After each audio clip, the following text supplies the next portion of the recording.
This is my video response to finding a job with no experience.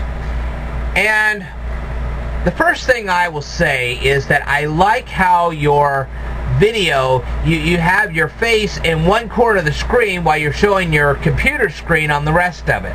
I think that's a cool effect, and if you can teach us how to do that step by step, I would love to know how. That's just cool. I could use something like that.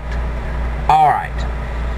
Now the first thing is, you mentioned high school. Now here's the problem with the high school part. You're saying, well, they go through 4 years of high school and they come out and they think they can get themselves a job. That is a problem. And I've been running into this quite a bit because a lot of my students get out of high school and they can read no better than when they first went in. Now you say, well, why doesn't the speed learner teach remedial skills like reading, writing, and arithmetic? Well, here's the reason why. It would take me far too long to teach you those kind of skills. That's number one. Number two, there are thousands of websites, if not millions of websites, that teach basic GED work. They're all over the place, easily accessible and totally free. Shoot, if you have a little bit of money, you can travel to Sylvan or Huffington Learning Center and get your education from them. There are plenty of places that will teach you stuff like this.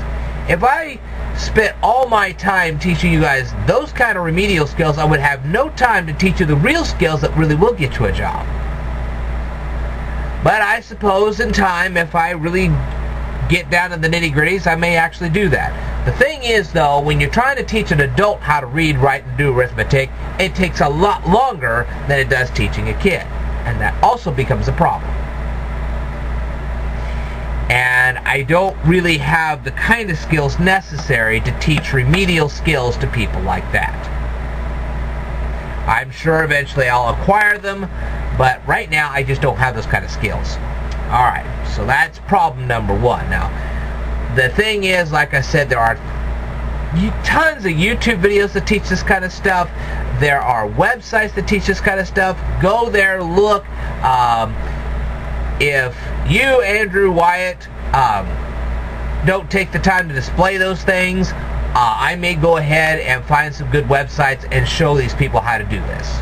Because you've got to have the basic. If you don't have the reading, the writing, or arithmetic, you're not getting a job. It's that simple.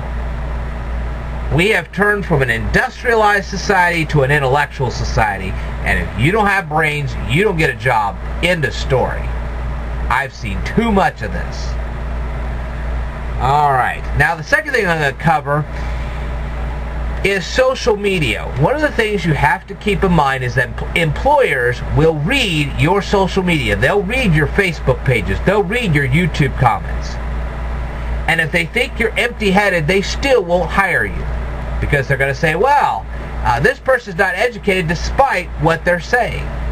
Oh, they got this little certificate, but look at what they do. Their actions speak louder than their words. See what I mean? That causes a problem. So, if you're going to leave a comment on a public video, if you're going to leave a comment on a Facebook page, make sure it's an intelligent comment, because you want to show these employers that you're bright people. That is absolutely critical these days. You don't show them you're a bright person, forget it. Matter of fact, if I were you, I would get on YouTube and demonstrate your skills to everybody. That's a much faster way to get a job these days. I guarantee it. If they see your skills, they will be more likely to hire you. Okay? Now, I like Indeed.com. That was very good for us to see. I also liked GetResumeBuilder.com. That is almost a necessity these days. I mean, in the old days, you could buy a computer disk and you make a piece of resume from a piece of software. But nowadays, it's all on the net. And you might as well get used to applying for jobs on the internet, because almost every place makes you apply on the internet.